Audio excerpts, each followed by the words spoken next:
Hello बच्चों, क्या हाल चाल। This is OP Gupta, your math mentor on this beautiful channel of yours. तो बच्चों, आज की क्लास में हम लोग असर्शन रीजन बेस्ड क्वेश्चंस के बारे में डिस्कशन करने वाले हैं। असर्शन रीजन टाइप क्वेश्चन एक नया इंट्रोडक्शन है सीबीएसई की तरफ से। तो चलिए स्टार्ट करते हैं। सबसे पहले समझते हैं कि असर्शन रीजन बेस्ड क्वेश्चंस होते क्या हैं। देखिए, इस टाइप के क्वेश्चंस में बेसिकली आपको दो स्टेटमेंट्स दी गई होती हैं। पहली स्टेटमेंट को असर्शन यानी कैपिटल ए से रिप्रेजेंट करते हैं, जबकि दूसरी स्टेटमेंट को रीजन यानी कैपिटल आर से रिप्रेजेंट करते हैं। फर्स्ट स्टेटमेंट को पढ़ने के और समझने के बाद हमें सेकंड स्टेटमेंट को पढ़कर समझना होता है। फिर हमें गिवन ऑप्शंस के हिसाब से ऑप्शन ए, बी, सी या डी में से कोई सा एक ऑप्शन सेलेक्ट करना होगा।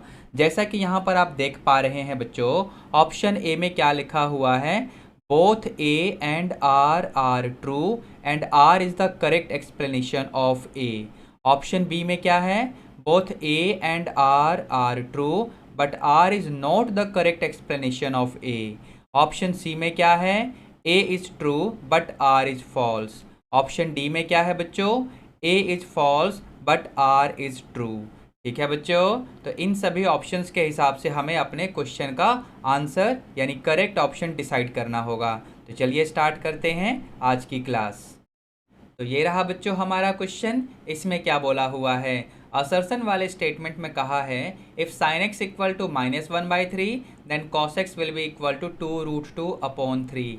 रीजन आर में क्या बोला हुआ है, if the value of cos X is positive and sine X is negative then X belongs to this interval. This interval means 3π/2 से बड़ा, 2π से छोटा, यानी फोर्थ क्वाड्रेंट। तो ये तो बिल्कुल सही है। फोर्थ क्वाड्रेंट में कॉस एक्स पॉजिटिव और साइन एक्स नेगेटिव होता है, यानी रीजन वाला स्टेटमेंट यहाँ पर बिल्कुल ट्रू है, यानी यहाँ पर ऑप्शन सी के सही होने का चांस तो होता ही नहीं है।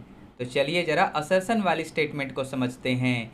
अगर साइन एक्स यहाँ -1/3 है तो क्या सही में कॉस एक्स की वैल्यू ऐसे आ सकती है।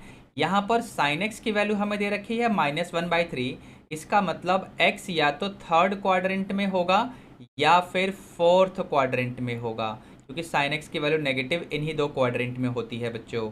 ठीक है ना। अब यहाँ से अगर मैं आइडेंटिटी यूज करके कॉस एक्स की वैल्यू निकालूंगा तो यहाँ से हमें मिलेगा plus minus of √1 minus sine square x. समझे बच्चों, आइडेंटिटी कौन सी यूज की है मैंने, स्क्रीन पे देखो ध्यान से। ठीक है ना। चलिए, तो यहाँ पर अगर मैं साइन एक्स की वैल्यू पुट करूँगा दैट इज़ -1/3, तो इसका स्क्वायर तो आपको दिख ही रहा होगा, पूरे का हमने ये अंडर रूट लगा दिया। तो यहाँ पर बन जाएगा प्लस माइनस, और ये अंडर रूट में 1 - 1/9, इसमें आप एलसीएम लेंगे तो ये हो जाएगा 8/9, पूरे का स्क्वायर रूट, आगे प्लस माइनस तो है ही। इसको फर्दर सिंप्लीफाई करोगे तो यहाँ से कॉस एक्स की वैल्यू मिल जाएगी प्लस माइनस 2√2/3। अब सुनना ध्यान से बच्चों, यहाँ पर साइन एक्स की वैल्यू तो नेगेटिव थी और कॉस एक्स की वैल्यू नेगेटिव या पॉजिटिव कुछ भी आ सकती है, लेकिन अगर कॉस एक्स पॉजिटिव है, जैसा कि क्वेश्चन में आप देख पा रहे होंगे कॉस एक्स पॉजिटिव है और साइन एक्स नेगेटिव है, क्वेश्चन के असर्शन वाले स्टेटमेंट में देखो ध्यान से, तो इसका सीधा सा मतलब ये हो गया कि यहाँ पर जो एंगल एक्स है ना, ये पक्का फोर्थ क्वाड्रेंट में ही होना चाहिए। फोर्थ क्वाड्रेंट का मतलब ये हुआ x must belong to this interval. ठीक है ना बच्चों, इसका मतलब यहाँ पर असर्शन वाली स्टेटमेंट बिल्कुल सही दी गई है। दैट मीन्स असर्शन तो ट्रू है और रीजन भी ट्रू है, as well as reason is correct explanation of assertion. तो यहाँ पर ऑप्शन ए में क्या है, both A and R are true and R is the correct explanation of A. तो दैट मीन्स यहाँ पर ऑप्शन ए बिल्कुल ठीक हो जाएगा इस वाले क्वेश्चन का।